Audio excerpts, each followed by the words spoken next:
Hello and welcome back to another episode of the Blue is the New White podcast. I don't know why I said it like that. I'm feeling funny today. Anyway, listen, we welcome back to the show somebody that we've talked to almost 3 years ago already, back in 2020, Mr. Mick Carbo of Carbo Coaching. That is episode number 57, almost 100 episodes ago. A lot has happened between now and then, but today we talk all about culture in the blue-collar space.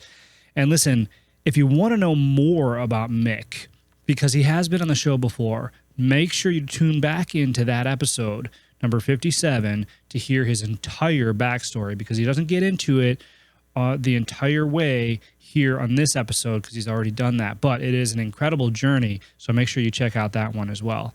So listen, culture is never an easy topic to discuss in this industry because of old mindsets, generational gaps, and just a general reluctance to acknowledge a new way of thinking. Of course, I don't mean everyone. Listen, there are plenty of companies out there that do this extremely well, but they're definitely the exception, and that's what we talk about today.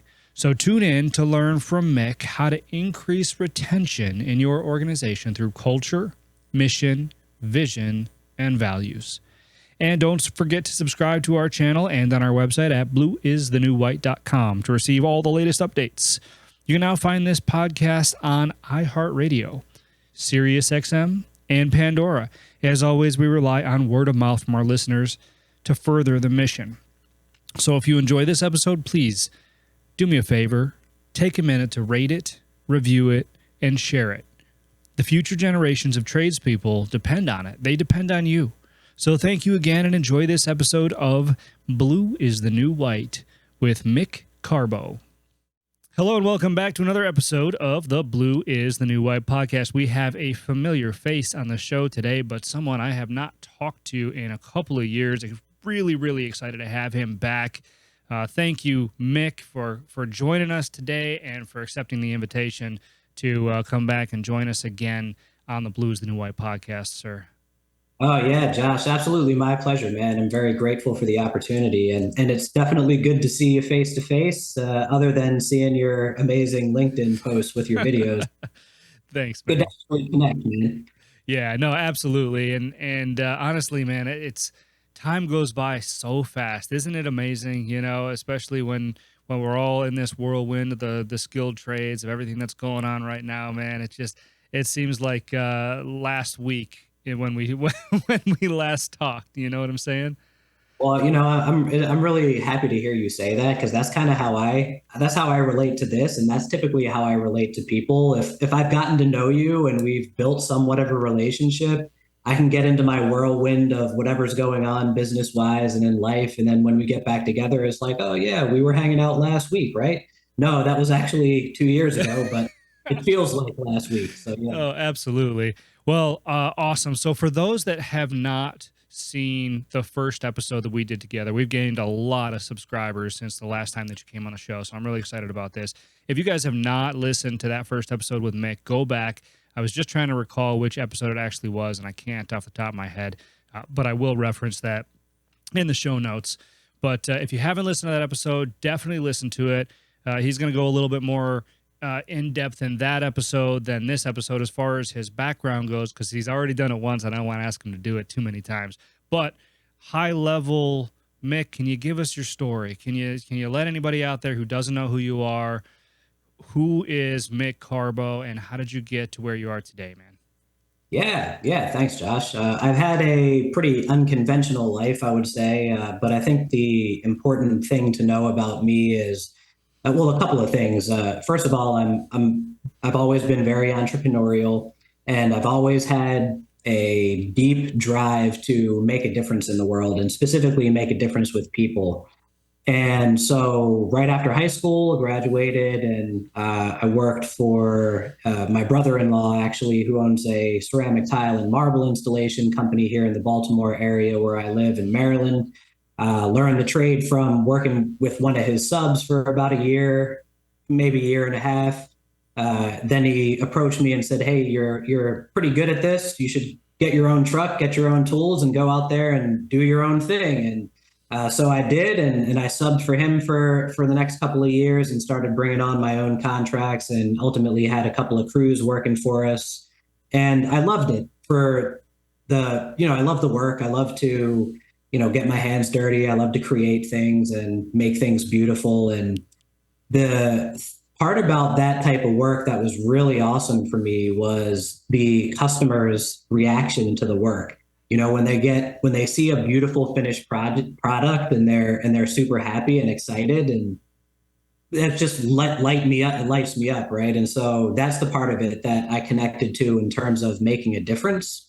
But there was something more that I really wanted, and to make a long story short, dibbled and dabbled in a couple of different things for a while, and ultimately ran across coaching. My wife and I started a company together, and we hired a coach back in 2012. And at that time, I had no idea what life coaching was or leadership coaching was or anything like that. And I was I don't want to say a typical blue collar guy, but I was a blue collar guy with a little bit of a macho arrogance to me. And I was like, well, who the hell's gonna, what is a life coach gonna do? Are they gonna come and tell me how to live my life and tell me what to do in order to be successful? I don't really get it. But this person came to me highly recommended, so I tried it out. It was really inspiring. It was transformational.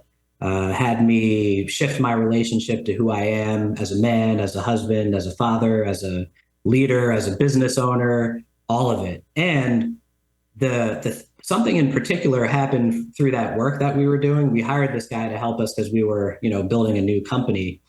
The impact that conversation had on my team and on the culture in my business and for the way that we did business was it was just unlike anything that I ever experienced before.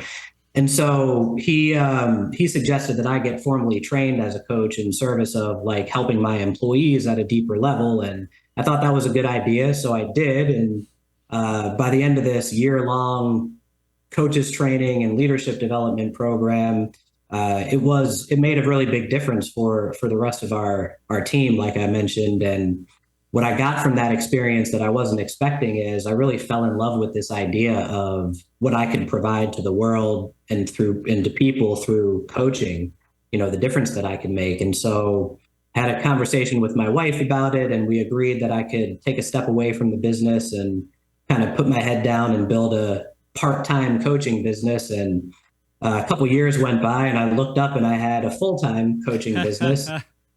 All of a sudden we decided she should get trained, and then we wound down the company that we were building together, and now we're both in the coaching space together.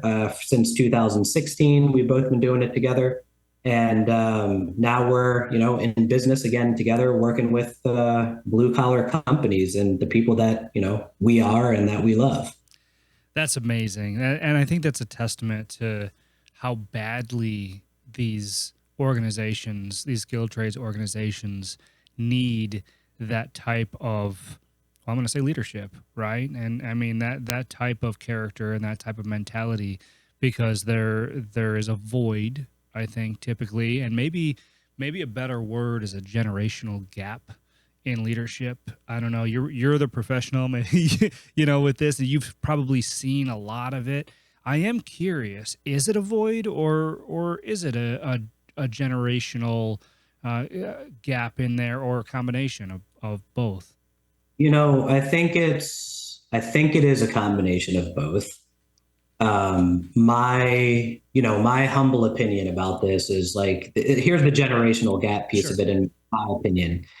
I think that, the older generations, they and look, I think that the skilled trades and the blue collar universe, if you will, has gotten a lot better in terms of diversity over the years. So there are a lot more, women and such in the trades and everything. And I still would venture to assert that it is still a male dominated industry. Sure. And so I think that our older generations were sort of like stuck in this sort of need to be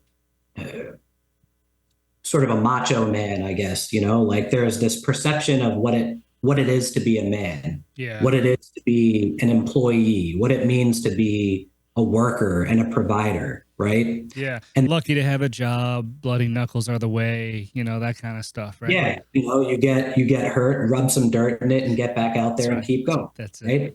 And if you have any kind of mental health issues, whether it be addiction or depression or anxiety or anything like that, troubles at home, family troubles with a spouse or whatever it is, you don't talk about that stuff. That stuff doesn't belong in the workplace. If you're suck it up, buttercup, and get back out there and get back to work. Yeah. Like that sort of way of being has created like a muting of people's voices and a feeling of not belonging. And so I think the generational gap probably created the void. And Mm. now what we have is a younger generation of people who have been hearing from different voices, people talking about leadership in different ways and talking about leadership and vulnerability in the same sentence or in the same conversation. People talking about what it actually means to be a human being, and that, the importance of an experience of inclusion and an experience of belonging and an experience of, people actually being valued. And when you have a generation of people coming into the workforce that have that perspective, and it clashes with the perspective that was permeating the industry beforehand, now we've got a rub, if you will, Yeah. and so I think that there's been a lot of changes, because you see companies out there who are putting culture and retention and employee engagement at further up on their list of priorities, and I think it's making a massive difference. Yeah, I would hope so. And honestly, our company has gone through that transformation too. It's a father son business. I learned everything from a technician side from my dad, and he's very much of that mindset. I love him to death, and honestly, that's how I learned. And luckily, that's how I learned best. I mean, his famous line was, if I were to call him from help, or for call him for help, it would be figure it out, click. And but not everybody responds really well to that, and especially with these coming generations and stuff like that. And that's not that's not a bash on them or anything like that. It's just a different style of learning that we need to accommodate in these industries. Somebody once told me, he put it so eloquently. He said, do you want to be right or do you want to succeed? Beautiful. And that sticks with me every single day and the decisions that I make, because it reminds me, all right, am I acting out of a place of from a place of pride, or am I acting from a place of empathy, or reality, Absolutely. Absolutely. And so, you make a good point too, Josh. And so when you were coming up working for your dad, did you always have it in mind that you would take over the business one day, or was that something that came along the line later?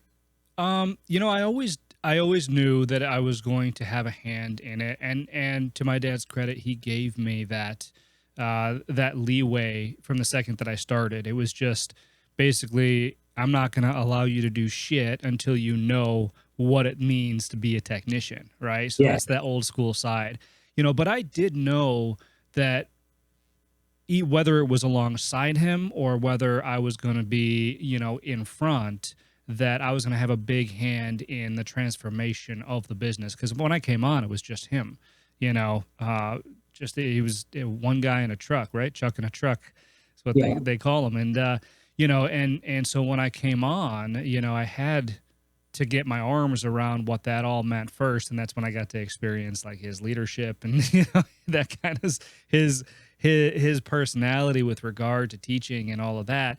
but I had to do that before I could even think about the other stuff, until I could even think about, what can we turn this thing into? Right. Yeah. And so Yeah. that's a good question. And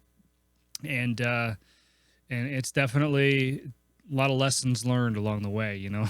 Yeah, totally, totally. And the reason I asked is because there's one of the core tenets of our framework in our business is having opportunities for growth for people. And opportunities for growth can mean learning and development opportunities, but it also means progression. Most people want to know, what opportunities do I have here to Mm, grow? What opportunities do I have here to excel? It's not with everybody. Some people are content to do the basics that a technician does forever, but a lot of people want to know, what do I need to do in order to progress? I don't want to be in this position for the rest of my life. That's why I asked you, because I feel like you knowing that there was possibility, there was opportunity for you in the future, may have had you been able to sort of be with or take the times when you would call and ask for help, and he'd be like, yeah, figure it out, click. you know yeah. and so there's and I also say that too, as a way to potentially bridge that generational gap. We don't, folks like your dad who have that style of teaching and style of leadership, to your point, it's still necessary. We still need those people to teach us. We still can learn a ton from those people, but we also need to bring other things in the space to where we can bridge that gap so that the younger generations can actually hear what they're saying. Yeah. Well, that's really well said. And I think you're absolutely right. And I want to pick out a couple of things in there that could be actionable for our audience, right? And I'm going to get your take on this, but one of the things that I heard recently from some of the newer tech, the green techs, if you will, the ones we get out of school, right? Not the experienced technicians that we bring into the company, but the ones that we're willing to train. We have and we just completed this about a year and a half ago, but we have a trajectory now. It says, you are here, right? This is PM technician or apprentice technician. So you are here, level 1, level 2, then you go to junior technician 1, junior technician 2, junior 3, senior tech 1, 2, 3, master, all the way up to master tech. And there's a couple of different spin-offs of that. But one of the things that I heard was, I chose your company because although everybody told me I could be a master technician, you're the first one that told me how. And I think that's powerful. And I want to get your thoughts on that, if you've seen that before, and how, what kind of impact that's made if you have seen it before. Well, first of all, I need to acknowledge you for being that company, right? Because this is sort of the point that I was making. People, I can't say all people, but many or even most people want to grow. They want to develop, right? And they're looking for opportunities. And, a lot of people are just going to say, well, give me this job because it's going to pay me money right now and I need it. But in the back of their minds, they're looking for something more than that. In their hearts, they're looking for something more than that. They're looking for an opportunity to excel. And what I can tell you is the businesses that I've come across that are like yours are fewer and further between. The businesses that I have been working in the past few years, more so, have not had that sort of trajectory built in, and we need to help them actually create that. So, like I said, an acknowledgement for you and what you're doing with your business, because that's what people are looking for. They need to know how to get from point A to point B, and eventually to point Z, right? Yeah. And so if a company doesn't actually have that in place, we try and go in there and help them create the pathway. Awesome. Yeah. No, that's really great. And And the other side to that is right. It's great for marketing. It's great for recruiting, but it's greater for retention. But the retention piece requires execution, right? Yes. And because I know a lot of people in the industry that they're like, oh, that shiny new thing is really great. That'll help me attract technicians. But I actually have to do it. Like, Yeah. oh crap. Yeah, the worst possible scenario is if you put it out there for marketing purposes and you do attract that new technician, and then they come in and they have an experience like they've been duped. They've been given the bait and switch. You got a problem. And now not only do you have to go and spend all that time and energy and money recruiting new talent and training and developing new talent, but you got somebody out in the world who is telling all their friends and family about how bad your company is to work for. Yeah. Oh, absolutely. All right. So I want to move on a little bit from this one. I think that was a really good growth piece. I really like what you said, that most people are looking for an opportunity to grow in their own way, right? And that's what makes it difficult, is not everybody is looking to grow in the same capacity. People want to grow differently in different directions, and they grow in different ways, so that's what makes that whole thing complicated. But growth is the underlying lesson there, is that you need to have a piece or a component in your culture that nurtures that growth.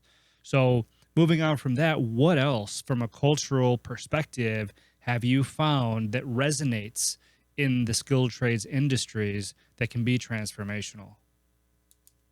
Oh man, many things. First of all, people want to. So here's one. Here's a major one. Healthy team dynamics. This is another core tenet of our framework. Healthy team dynamics. When you think about healthy team dynamics, you need to be in an environment where people are collaborative, right? People are able to work together. People are able to, feel like they can trust each other, to have each other's backs and things like that. And there's got to be this experience of excellence, right? Where people are treating each other with excellence, where they feel like they're being treated with excellence, And so, I think that one of the big things in the way of creating that sort of experience is people's unwillingness to confront each other. Mm. You got to think, in order to be in a healthy relationship of any kind, and especially in a team environment, you've got to be able to have some healthy conflict. And so what I find a lot is, I don't want to ask for help. I don't want to ask for support because I feel guilty. That person is just as busy as me, so I can't ask them for anything. Or I feel embarrassed because I need something and I don't know how to do it. Or, nothing's ever going to change around here because, it's just the way things go, right? And so people get scared to actually speak up. It's like, it's interesting to me because I see business as nothing more than a network of relationships. You've got relationships with your staff, with your team. You've got relationships with your clients or your customers. And there's this, community kind of effect. But yet nobody, and I always catch myself doing that. I can't say nobody. Me too. Many people are not focused on the relationships in their businesses, and it's hard for me because I feel like it's difficult for me to sell this to people. They've got to actually be able to see it when I'm already working with them, and I can point to it and help connect those dots. But if you're expecting your team to execute and they're not executing, and you think, they're perfectly capable people, you hired them because they're capable people. You got to dig beneath the surface and find out what relationally is in the way of them actually effectively working together. And so, healthy team dynamics is probably at the top of my list. That makes a lot of sense. And honestly, this exists in just about every organization, right? Every organization out there that has a team of any kind is going to run into challenges with this at one point. It's just one of those things. You need to learn to navigate it, right? And I think that one of the questions that is probably going to get asked, or maybe you've heard before, is I really like what you said about focusing on the relationships in the business. I would venture to guess, not by personal experience at all, Yeah, sure. that what really is detrimental or can throw a wrench in this thought process, or achieving it rather, is that you coach somebody and you say, this is the importance of the relationship. Relationships in this business are incredibly important, and I need you, Joe Schmo, to try to get this relationship status quo with everybody in the organization, or everybody that you work with. You got to show respect. You got to do this. You got to, make sure that you're focusing on how you're delivering information, receiving information, all this stuff. But the second that it's not reciprocated by somebody else on the team, then it makes it twice as hard, because that person shuts off. And that person says, well, if they don't, then I won't. Right? And then you coach the other person, you coach this person, and it's fine for 3 weeks, and then boom, one person. They never got back to me. They never replied to my email. They never did this, or they were short with me here, and why should I adhere to that rule and they don't have to? How do you navigate that? Oh gosh. You've seen it. I know you've seen it, right? Yeah. Oh my God. Every day. And I really appreciate the question, especially because it's a really challenging question to answer. The bottom line, I guess, easiest and shortest way to answer this question is we need to have people who are willing to commit to this work forever. Now, when I say that, I don't mean like in terms of my clients. I don't mean that a person has to, a company or a leader needs to commit to working with me and my company forever. What I mean is there's got to be a commitment to this process forever. Another core piece of our framework is we call it review and adjust. Okay, so there's got to be a consistent feedback loop and a process of assessment ongoingly, right? And so the way that I will connect that to your question is we try and help people create some sort of touch point, a regular process where folks are checking in. Hey, how is whatever we're working on going? If it's a relational issue, how is that going right now? How is it between me and this person? Or what is the overall sort of context of the energy of the entire community or the entire team? How's it going? What's working? What's not working? What's missing? What do we need to do next in order to create the experience of community that we want, right? And so that's like the sort of overarching way that I would answer your question. And specifically, I'll give you an example. I had one of my clients, the CEO had a little bit of an issue with a mid-level manager. Okay. And it was exactly what you're talking about. One of them felt like they were doing all the giving. The other one felt like they weren't getting anything in return. There was a little bit of resignation in the space because this is this relationship has gone on for a dozen years or whatever.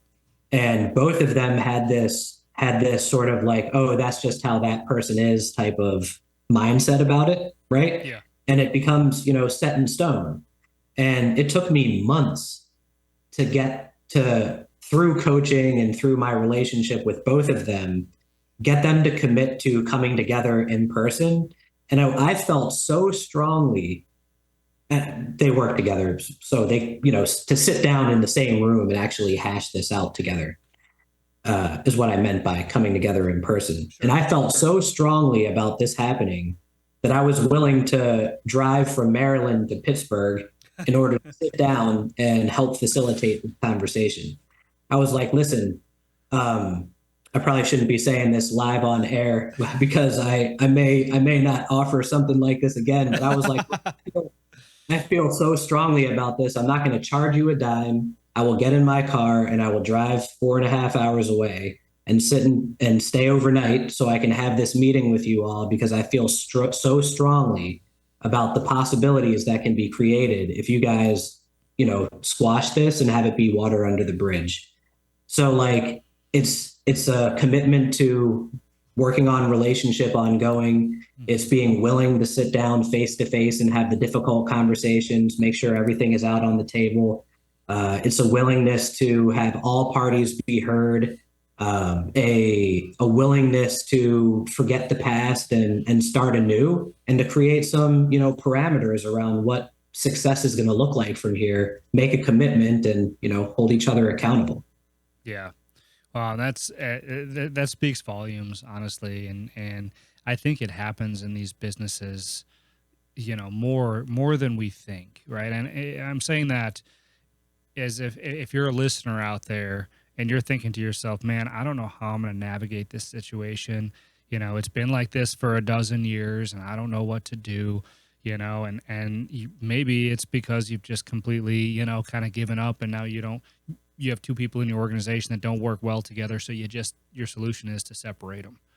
Right. I've seen that 1,000 times is, all right, we're just going to keep them apart, but from what I'm hearing from you, this is salvageable, right? You need the proper tools, the proper culture, sometimes the proper coach to do it. Yeah. Yeah. Yeah, and as a matter of fact, my personal opinion is it's actually detrimental to the community if you separate those people. Yeah, there's some there's energy in the space. There's this toxic energy in the space. Even if nothing is being said by those two people to one another, there's energy there, and there's conversations that are having with other people elsewhere. Yeah. Person does this and says that, and all this back and just it creates a cancer. It does, and you can cut the tension with a knife, right? I mean, you Yeah. can Oh, you yeah. can feel it. I've been in these situations before, and that's why I'm kind of pushing on this a little bit, because I know people that relate, and so that's that. But that's a really good story. I'm glad that you told that, because that should give hope to some people out there that this stuff is not. It's not end all be all. And listen, sometimes it is. Sometimes you have somebody in your organization that you got to cut ties with because they're just a cancer. We've heard that word before, and those people exist, but if you feel strongly that that's not who you have and that's not, who they are, then I'm a big advocate. Trust that gut, right? I've defended people in my organization that I know to have a good heart, right? But are just not great with people. Yeah. Right. Yeah. I see it every day. Yeah. And those are the hard ones, man. Those are the hard ones, because you got to teach them, and they got to learn. Yeah. Well, and I think oh, Josh, that's such a great point. And I'm so glad that you have that mindset about it and that you're actually willing to teach them, because, we've got to meet people where they're at. Right. And I want to be clear too about what I said about the cancer, right? Like, I don't actually believe that the person is the cancer. It's it's sort of their automatic way of being, or like it's really mostly a self-defense mechanism. Yeah.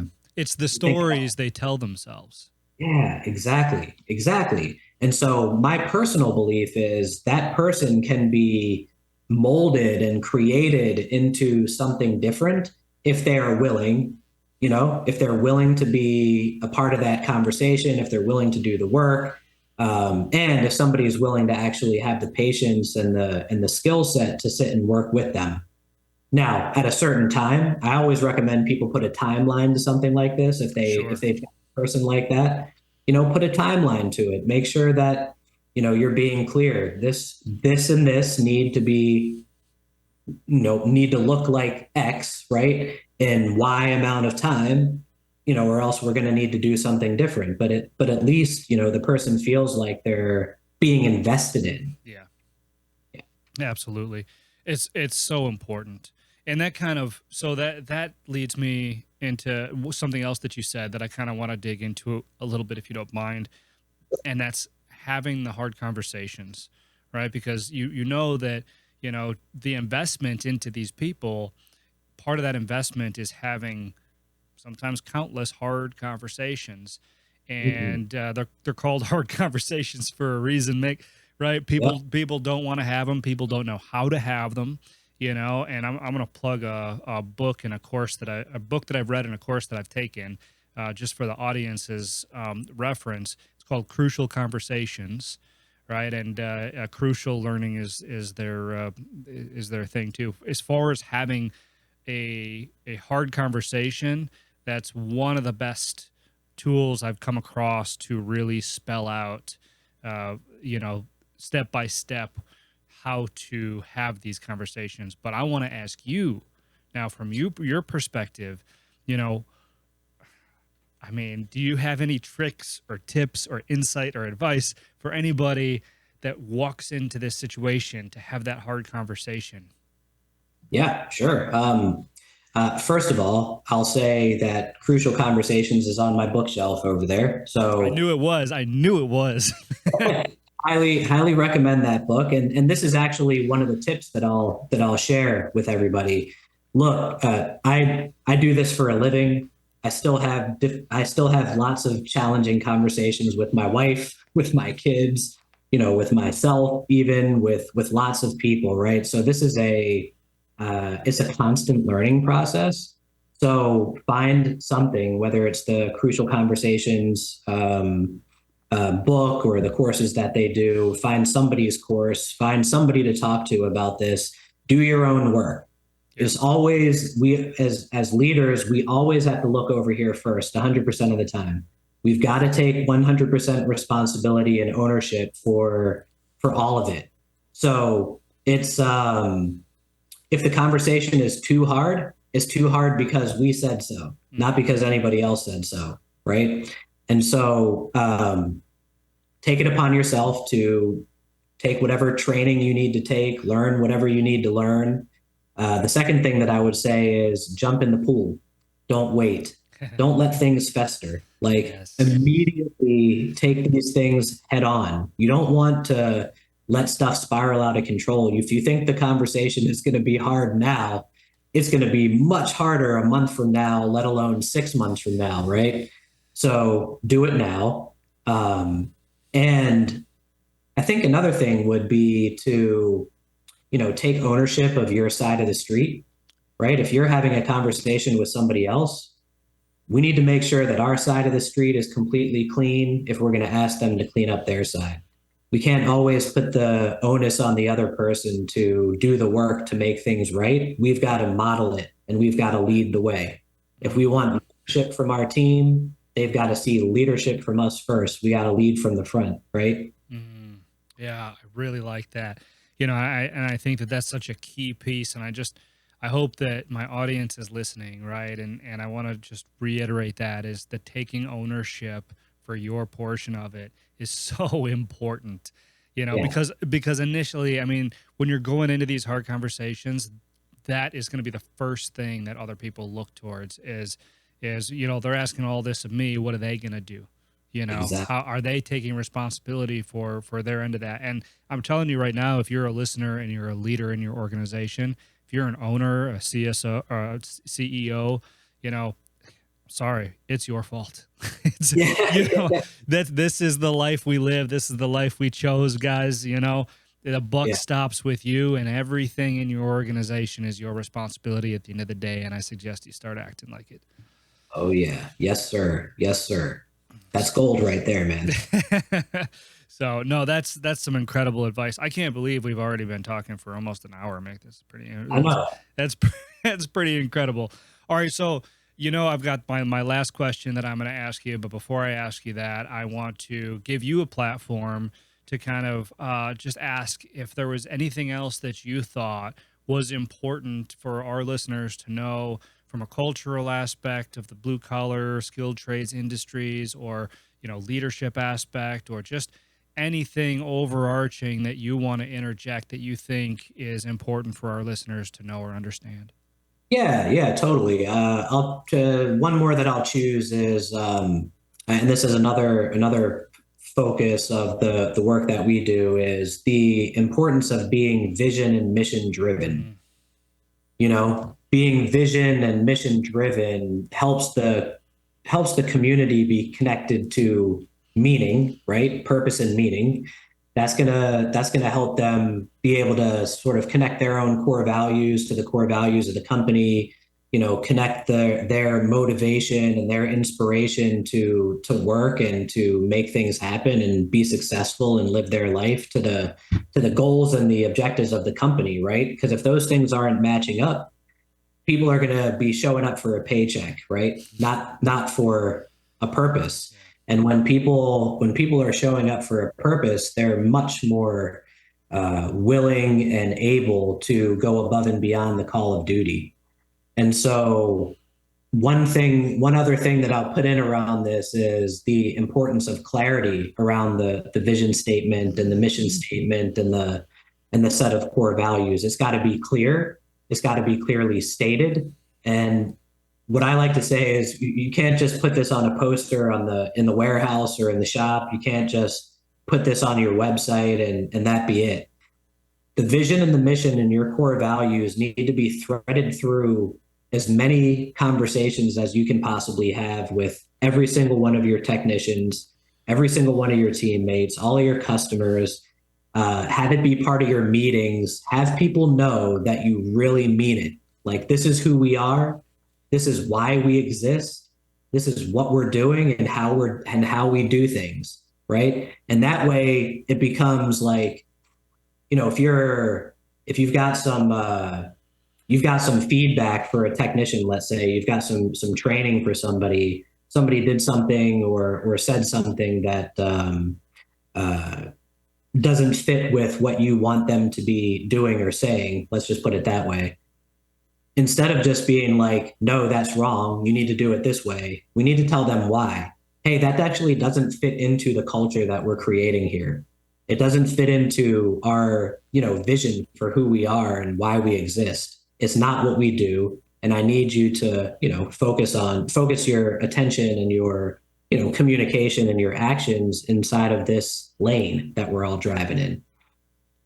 Yeah, that, my friend, is powerful. I'm really glad that you interjected that, because that's really, really, not only is it powerful, but it's very difficult, I think, sometimes for people to do. This is something that I personally have been working on for 3 years now. We have a mission, we have a vision, it's in as many places as we can. I talk about it as much as I can, but it never, Mick, it never feels like enough, and so I think that threading it through all conversations, as you put it, is key, man. And that is gold. Every time you have those discussions, every time you have those conversations, even if it's just in passing, man, I think that, to be able to ingrain it, not only with yourself, right? First and foremost, like I said, everything falls on you as the owner, the CEO, but then your leadership team, so they can cascade it, because if that's not done properly, if you skip a step, this is one of the hardest things to get everybody rowing in the same direction. Absolutely. Yeah. One quick tip that I'll offer everybody. This is one easy thing that you can do if you already have a vision and mission statement created, is if you have a weekly or a monthly all hands meeting, have that be the first thing that you do in the meeting. Somebody, and maybe even have different people say the vision and the mission statement, such that everybody actually gets to memorize it, right? And then it becomes an expectation, and you can even check on people like, hey, what's one of our core values? Or, hey, do you know what our vision statement is? And just, kind of quiz them. And you don't have to make it like crazy. It can be a fun, playful thing. Yeah, no, that's really good, actionable, tangible advice, Mick. I appreciate you sharing that, man. Yeah, sure. All right. So last question that I have for you. I asked you this the first time. I ask every guest this. I love to ask it, not only because of how powerful it is for each individual, but also because I know that it changes. And so since we haven't talked in 2 years, and it may not have, but I am curious, Mick, how you personally define success and how the skilled trades or the blue collar industries have helped you find that. Oh man. I I literally I'm listening to for those who haven't heard of this book yet, right now, there's a book that Rick Rubin just came out with. It's called The Creative Act, A Way of Being. Rick Rubin is a legend. I'm sure tons of your listeners know who he is. But anyway, it's about being an artist. And literally this morning, I've been listening to it like to and from the gym and while I make my breakfast and stuff like that. And this thing that he said in the book was that success exists in the soul. Success exists in the soul, right? And so the way that I interpreted that for myself today is like success is what success is what lights me up, like authentically lights me up. If I'm not if I'm not actually getting an experience of fulfillment and love and happiness from what I'm doing, then it's not success to me. So success isn't a number. It's not a thing that I do. It's an experience that I get to have of, myself, of the environment that I'm in, the people I'm around.